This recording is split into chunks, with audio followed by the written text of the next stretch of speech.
Le titre de ce livre, Le baptême dans le Saint-Esprit, il est écrit par notre bien-aimé frère, Derek Prince. Nous sommes présentement à la deuxième partie. Titre de la deuxième partie, Le Saint-Esprit en vous. Titre de la deuxième partie de ce livre, Le Saint-Esprit en vous. Mais vous recevez une puissance, le Saint-Esprit survenant sur vous. Actes chapitre 1, verset 8. Chapitre 1, avant la Pentecôte. Chapitre 1, avant la Pentecôte. Par le biais des Saintes Écritures, nous acquérons une connaissance que nous ne pouvons pas obtenir autrement. L'une des révélations les plus importantes de la Bible est celle de la nature de Dieu. Le fait que Dieu soit à la fois un et plusieurs est un mystère. Il y a trois personnes, mais un seul Dieu. Les trois personnes révélées dans la parole sont le Père, le Fils et le Saint-Esprit. Nous abordons ici le thème du Saint-Esprit. L'une des révélations les plus profondes et les plus claires dévoilées par la Bible est celle de la personne et de l'œuvre du Saint-Esprit.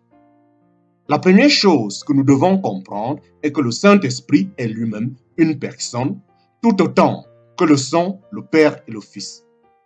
Grâce à des comparaisons humaines, il nous est facile de comprendre que Dieu le Père est une personne et que Dieu le Fils en est une également. Cependant, il est moins simple de se représenter le Saint-Esprit comme une personne.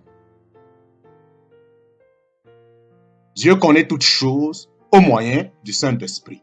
Rien ne lui est caché et c'est par cet intermédiaire qu'il est présent partout en même temps.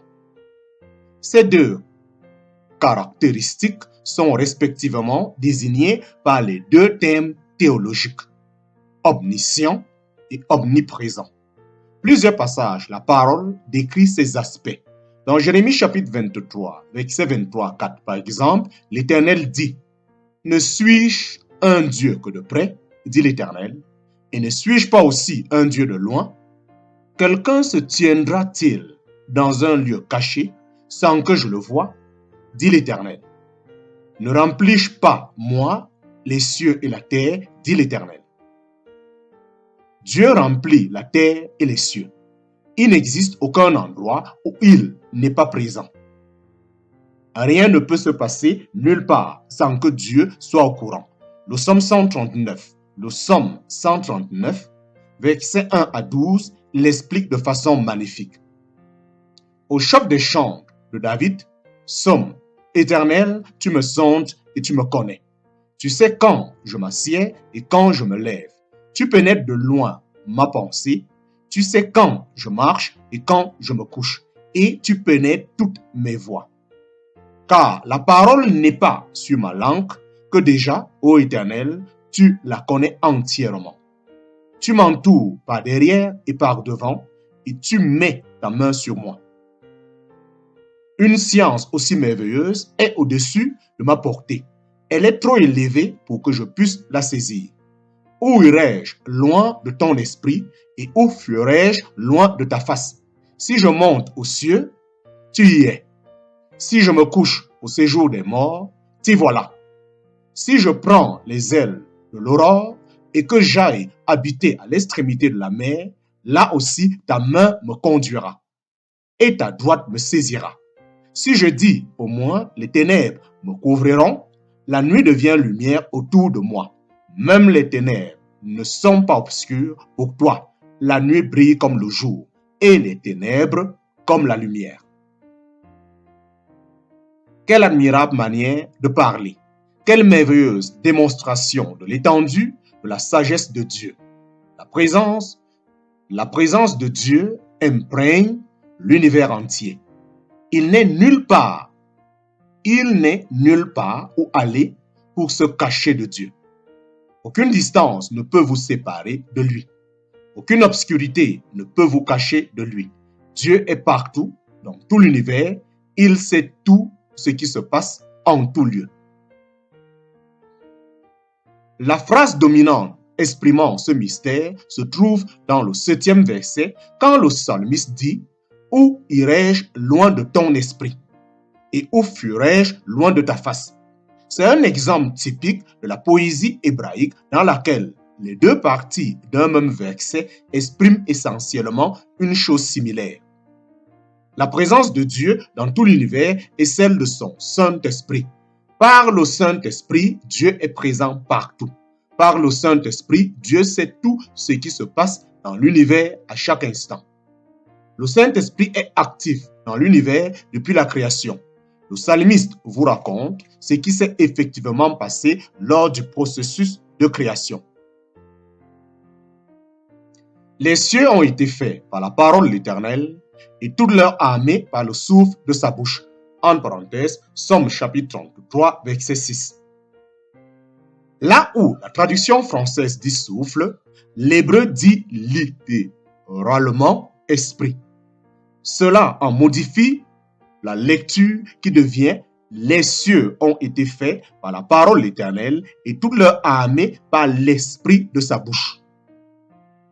En d'autres termes, les deux principaux artisans de la création ayant suscité l'existence de l'univers entier ont été la parole de Dieu et l'Esprit de Dieu ou le Saint-Esprit. Si nous lisons les premiers versets de la Bible décrivant la création, nous le voyons de manière plus détaillée. La terre était informe et vide, il y avait des ténèbres à la surface de l'abîme et l'Esprit de Dieu se mouvait au-dessus des eaux. Dieu dit que la lumière soit et la lumière fut. En parenthèse, Genèse chapitre 1, versets 2 à 3. La présence de l'Esprit de Dieu était là. Dans les ténèbres informes, dans le vide, dans le désert de l'espace, le verbe se mouvait, en parenthèse, en anglais, planer, suggère un oiseau. Bien souvent, dans la parole, le Saint-Esprit s'identifie à la colombe céleste. Nous avons ici la colombe céleste, le Saint-Esprit planant au-dessus de l'étendue informe, sombre et désertique des eaux. Le verset 3 dit, Dieu dit que la lumière soit et la lumière fut. Nous retrouvons là les deux artisans de la création, l'Esprit de Dieu et la parole de Dieu. Lorsqu'ils s'unissent, la création a lieu.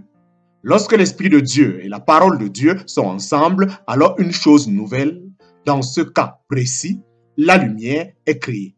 La lumière commence à exister, formée par l'Esprit et par la parole de Dieu. Vous constatez que l'Esprit de Dieu est à l'œuvre et a toujours été présent dans l'univers entier depuis la création. En un sens, le Saint-Esprit est l'artisan actif et effectif de la divinité. Le Saint-Esprit inspire et donne de la puissance à tous les hommes de Dieu dans l'Ancien Testament. La liste des noms est trop longue pour être énoncée, mais nous nous intéresserons à quelques exemples. Le premier est Bétzalel, homme qui a conçu l'arche et le tabernacle pour Moïse. Sache que j'ai, en parenthèse Dieu, choisi Bétzalel, fils d'Uri, fils de Hur, de la tribu de Juda. Je l'ai rempli de l'Esprit de Dieu, de sagesse, d'intelligence et de savoir pour toutes sortes d'ouvrages. En parenthèse, Exode chapitre 31, versets 2 à 3. C'est le Saint-Esprit de Dieu qui a rempli Bétzalel et lui a donné la capacité de produire un travail d'une qualité aussi exceptionnelle que créative. Cela m'a toujours impressionné de voir qu'il a été le premier homme dans la Bible dont il est dit qu'il a été rempli de l'Esprit de Dieu. Le résultat dans ce cas a été l'habileté manuelle. Dans Deutéronome chapitre 34, verset 9, nous lisons à propos de Josué. Josué, fils de Nun, était rempli de l'esprit de sagesse car Moïse avait imposé ses mains sur lui. Les enfants d'Israël lui obéirent et se conformaient aux ordres que l'Éternel avait donnés à Moïse. Josué était un grand chef militaire qui a conçu le pays, qui a conquis le pays promis. Il l'a accompli parce qu'il était rempli de l'Esprit de Dieu. Dans Juges chapitre 6, verset 34, nous lisons à propos de Gédéon. Gédéon fut revêtu de l'Esprit de l'Éternel. Il sonna de la trompette et Abiazer furent convoqués pour marcher à sa suite. L'Esprit du Seigneur est descendu sur Gédéon et a fait de lui le dirigeant qu'il a été. Avant cela, il était un timide jeune homme, travaillant craintivement à son pressoir et incapable de faire quoi que ce soit de manière efficace. Il a été transformé par l'Esprit de Dieu venant sur lui. Puis, nous lisons à propos de David, grand roi et psalmiste. Voici les dernières paroles de David, paroles de David, fils d'Esaïe, paroles de l'homme haut placé, de loin du Dieu de Jacob, du chant agréable d'Israël. L'Esprit de l'Éternel parle par moi et sa parole est sur ma langue. En parenthèse, 2 Samuel, chapitre 23, versets 1 à 2. David nous a laissé ces magnifiques psaumes parce que l'Esprit de l'Éternel parle par moi et sa parole est sur ma langue. Remarquez qu'il s'agit de nouveau du Saint-Esprit de Dieu et de la parole de Dieu. Dans 2 Pierre chapitre 1, verset 21, Pierre résume le ministère de tous les prophètes de l'Ancien Testament lorsqu'il dit « Car ce n'est pas par une volonté d'homme qu'une prophétie ait jamais été apportée, mais c'est poussé par le Saint-Esprit que les hommes ont parlé de la part de Dieu. » Aucun prophète ayant délivré un authentique message de la part de Dieu n'a jamais parlé de sa propre initiative, ni suivant son propre raisonnement ou son intelligence, mais ils ont tous été inspirés, en parenthèse, poussés ou entraînés par le Saint-Esprit.